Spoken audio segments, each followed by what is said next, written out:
Welcome to Module 7. So we're going to switch gears a little bit. So we kind of went through pretty quickly, because this is a 6-week course. We went through a few modules talking about studying and testing, and I hope you got the impression, or at least the point that I'm trying to give you as much suggestions as possible, but it's important to try and find something that works for you. So the next couple of modules for this week are going to be kind of a little bit different. So this module we're going to focus a little bit on ethics and research ethics, and then the next module we're going to focus on academic advising. So kind of in between modules, but they're still important nevertheless. So in this module, we're going to do a case study. In fact, most of this module will be done on your own time using a case study. And this case study has to deal with actually a really important debate and scientific thing that's going on that gets really at the heart of research ethics as well. And this is the debate over the link between autism and the MMR vaccine. And maybe you've heard about this debate because of the news. Whenever we have a measles outbreak, typically in the news, you'll get this debate gets reinvigorated. But if you haven't heard of it, at least you're going to hear about it through this case study. And what I want you to focus on are two things. We're not going to sit and debate the link or the proposed link. What I'm going to have you do is actually analyze parts of the original paper that came out that tried to report there was a link, and think about it from a scientific perspective. So I want you to focus only on the science and really not about some of the other hot topic debates that go on in the media. And the other thing I want you to do is I'm going to show you a short video after this in a second. And I want you to understand why this debate is still happening and why this is so important. Many parents who have autistic kids are really struggling to try and figure out what is the cause of it. Many medical professionals are trying to struggle with the cause. Because remember, if you don't understand the cause of something, all right, you can't work on prevention or curing it. So what I want you to do is watch this video, and this video gets at the heart. I'm going to forewarn you, this is kind of a sad video. It's not the most uplifting video, but the video gets at the heart of why this debate is so emotional. So watch this, and then I'll kind of get you going on what you're supposed to do.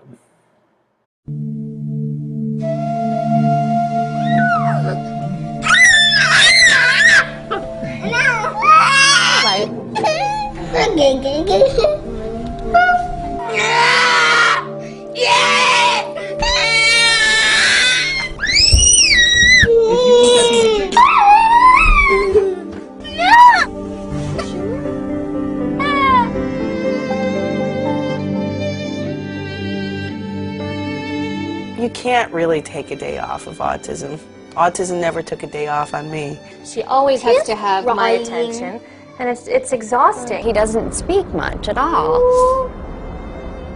Hi. Hi. He has never spoken a single word.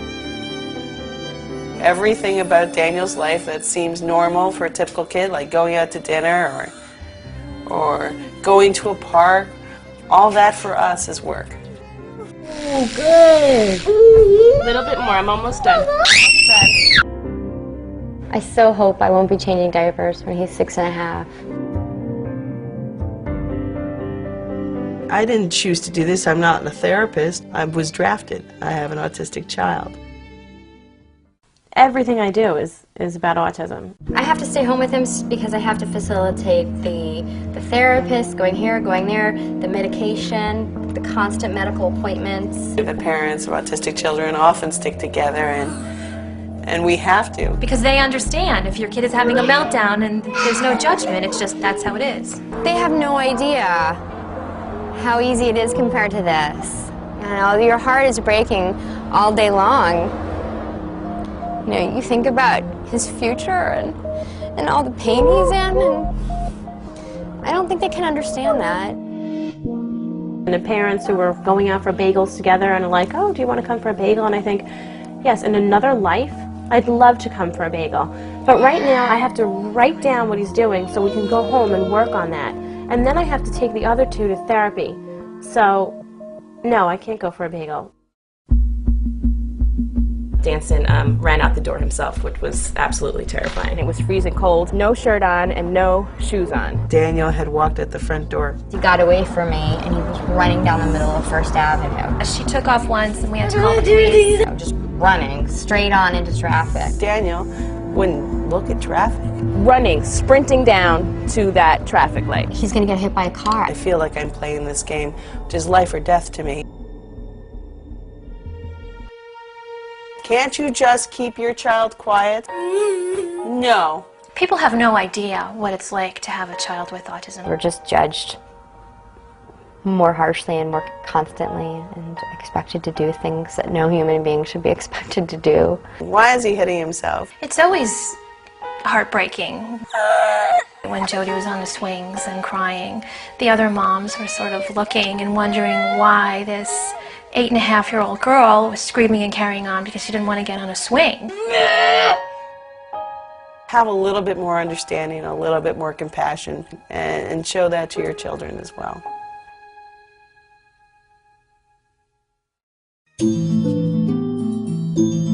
I was a grown woman afraid of the phone ringing because it was the school principal calling me saying she had bitten someone or she had kicked a kid or she had hit a teacher. And that's why they have special ed classes.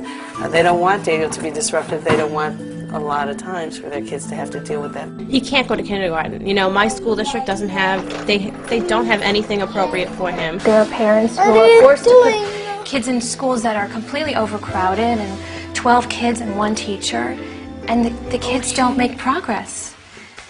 But I remember that was a very scary moment for me when I realized I had sat in the car for about 15 minutes and actually contemplated putting Jody in the car and driving off the George Washington Bridge, and that would be preferable to having to put her in one of these schools. Take a little bit to you, so up your hands. I love you. Say bye. Bye. Bye. It just took a lot of the naturalness, the joy of having a baby out of the equation because we were always filled with fear. Bye. Bye. Bye. When you have a child with autism, I think the rate for divorce is like 80%. I didn't give that marriage what I could have because I had nothing left to give.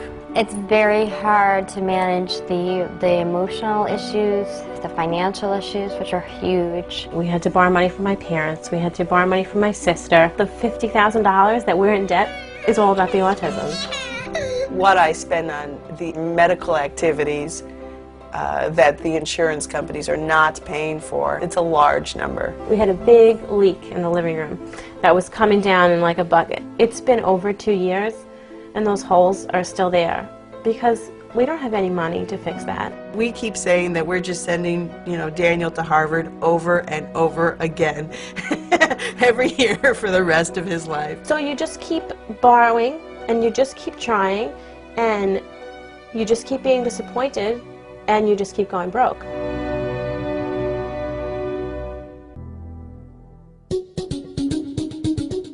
I just cannot accept we have to throw away this generation of children. No way. I know that science is making great breakthroughs, and my hope is that we'll have a cure or we'll understand how to prevent autism. I'm never going to say, I quit. Say, I love you, Mommy. I love you, Mommy. I'll take that. I'll take that.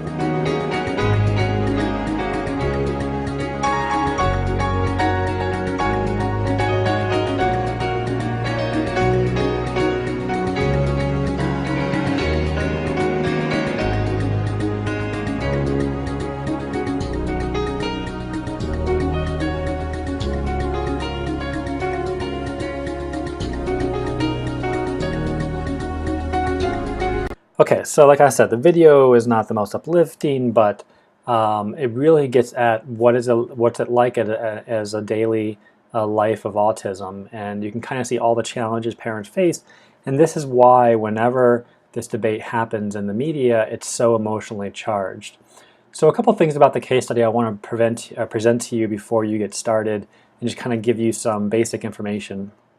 First of all, you're going to analyze a paper published by Dr. Andrew Wakefield. He's an English physician, or was an English physician, and one thing to realize is that he published this report in a journal called Lancet. And if you're not familiar with what Lancet is, It's one of the most premier medical journals in the world. In fact, many Americans are familiar with the New England Journal of Medicine. Well, Lancet's even more impactful than that journal. So Lancet's kind of like the top medical journal in the world. So any paper published there is usually a very important paper. It's going to deal with the MMR vaccine, and if you're not familiar with this, almost all of you have had this because you have to have it to go to UWF. The MMR vaccine is actually a single vaccine that covers three basically different viruses. So the measles, mumps, and rubella. All right, and it's a vaccine against all three of these. And you can get the vaccine in two different ways, and you're going to hear these terms in the case study. The first way is through a trivalent vaccine, which means that all three of these vaccinations are given all at once. A single syringe has all three of them. You typically have to get boosters throughout your life, but that's the trivalent version. However, it's just as effective if you get the vaccination separately, and that's called the monovalent. So the monovalent vaccination would be if you just got the measles, 1 month, and then you came back and got the mumps vaccine the next month, and then they came back and got the rubella vaccine the next month. So be aware that the trivalent is all three at once, the monovalent is single ones. So what I want you to do, and obviously we're not in small groups for this class because we're online, but go to the e-learning content section and download the two attachments. First, one is a PDF of the Tragic Choices case study. So you don't have to write anything on that PDF, that's just for you to read. And then also download the homework assignment, which is My Scientific Method Science Dissemination, and it basically has the questions that the case study asks you. And as you're going through the case study, all you got to do is just write down your answers to the questions, and that's your homework. So in fact, the homework is essentially just doing this case study. I want you to focus really on part 4. I want you to think about the scientific method that went on during the study, and what would you do differently? What would you rather have there? Because that's the crux of this case study is it's okay to have an idea about a link between autism and the vaccine, but you have to make sure that that idea is tested properly by science. And the issue with this study is that it wasn't the most scientifically rigorous study, and I want you to kind of come up with things that you would do differently. And what I want you to do is do the case study and finish it, and then when you're done with the case study, come back to this video and watch the rest of this video, because I'm going to finish this PowerPoint video by showing you kind of what happened in this story. All right, so it makes for a better activity if you do the case study first. So go ahead, do the case study, turn this video off, go back, go to do the case study, and then come back and watch the rest of the video.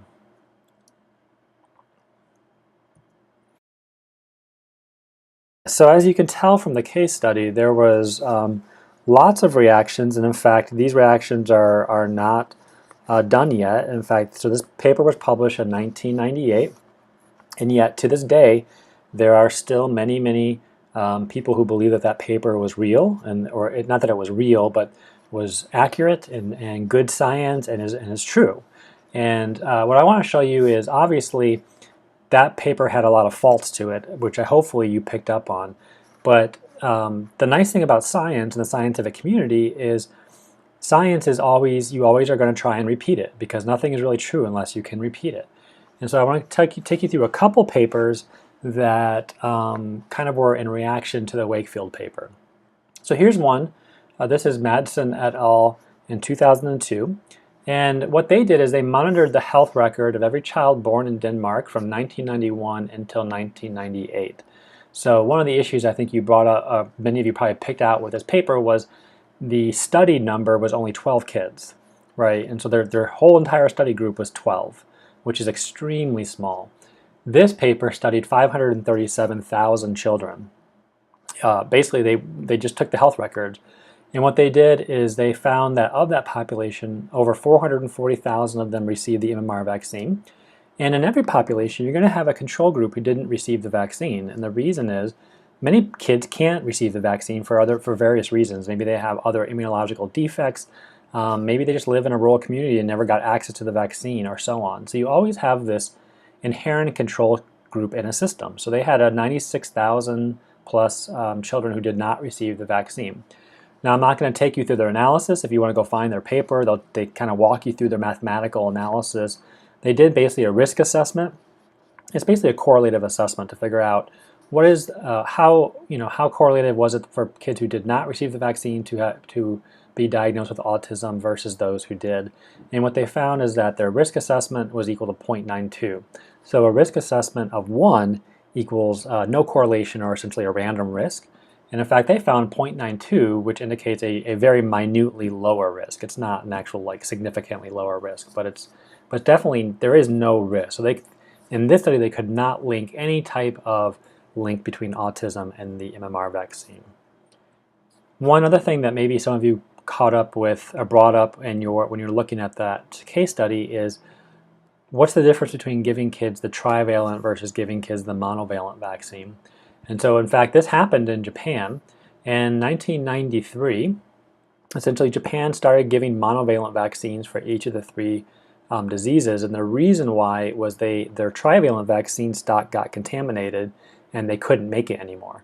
So in this case they were forced to give the trivalent for many years. And so this is kind of this is not obviously a good thing for the health department because it's a lot more laborious, but inherently in that problem is a study that you can do. You can now look at autism rates and vaccination rates of the monovalent. And so what do you think Honda and his team expected? Well, if Wakefield's publication is accurate, he said in his press conference, he's not saying don't give the vaccine. He never said that. He said give the monovalent, not the trivalent. And so therefore, if that's true, you would see autism rates go down when monovalent vaccination rates would go up. All right, and so what this paper did in Japan was study the health of 31,426 students or kids from ages 0 to 7. And you can see here the bars are the trivalent vaccination rates. And so you can see by 1993, essentially it's 0 because they lost that stock. The line here is the cumulative incidence of autism rates per 10,000 children on the right. And so you can see that by the time they lost the vaccine around 1992, there was roughly 70 cases per 10,000 children of autism. And even by just giving the monovalent over the course of the next 4 or 5 years, that autism rate has still increased, just like many rates have shown to be increased nationally and globally. So again, this paper shows that even just giving the monovalent, you still see an increase in autism incidence. And so this is just 2 examples of hundreds of studies that could not replicate Wakefield's findings. And so people started to really investigate Dr. Wakefield because they were trying to figure out, no one can replicate it, what's going on? And so when they started looking at the background of Dr. Wakefield, they found a lot of things that were basically unethical. So when you do science, you have to always be careful about what we call conflict of interest. So is the thing you're working on directly in conflict with, say, a financial interest that you have? And in fact, Andrew Wakefield had tons of conflicts of interest. So for example, 1, Andrew Wakefield was paid by an attorney named Richard Barr, who was trying to demonstrate a connection between MMR and autism in order to sue the vaccine manufacturer. So the problem is that because of this attorney-physician relationship, the physician has a conflict of interest if he's going to publish or study a link between the two. He needs to actually not do the study and find some kind of independent person to do that study. The 12 children in the study were not randomly selected. So whenever you do a study of a population, you always want to do random selection. And what's even worse is, of those 12 children, about nearly half of them, their parents were part of this lawsuit by Richard Barr. So again, we have major conflicts of interest here, and now we're getting major biases. So the conflict of interest is leading to a bias in the population that's being studied. And to add more to the conflict, Dr. Wakefield was also trying to develop an alternative measles vaccine that he would hope to patent. And this is a huge conflict of interest because if you can patent a vaccine and convince people that your vaccine is the safe one, obviously you can get extremely wealthy that way, and very famous, of course. And so these 2 things are not bad. Wanting to develop a different vaccine is not a bad thing. The problem is his passion to develop a different vaccine along with him doing the study is a conflict, and he has to resolve that conflict. So over many years, they started really investigating him. A lot of the authors on this paper started to also denounce the paper and say, I don't want to be any part of this. And so finally, it took a long time, it took 12 years, but finally by 2010, the General Medical Council of Great Britain found him guilty of unethical and irresponsible behavior in the original Lancet study. And so basically what that means is they had to do a whole kind of investigation into him, and they found all those conflicts of interest, all the problems with the paper, and finally demonstrated that he was doing unethical and irresponsible science. Just after that, the journal Lancet actually formally retracted the paper. Now, if you're not familiar, papers are published in peer-reviewed journals, so other peers have to review the paper and accept it for publication. So, the question is, well, what happened? How did that happen? Because if this paper was so bad, how come the peer reviewers didn't reject it? And that is a question that many people still don't know to this day. But journals can also basically retract a paper. If they accept the paper and then realize there's bad science, they do what's called a retraction. And let me show you what that means. Okay, so here's the original Lancet report. This is called Iliolymphonodular hyperplasia, nonspecific colitis, and pervasive developmental disorder in children. So obviously the title isn't like a link between MMR and autism. And you can see Andrew Wakefield is the first author on this, and you have a bunch of co-authors. But what happens is when your paper is retracted, the paper still theoretically exists because you can find it online. In fact, here it is.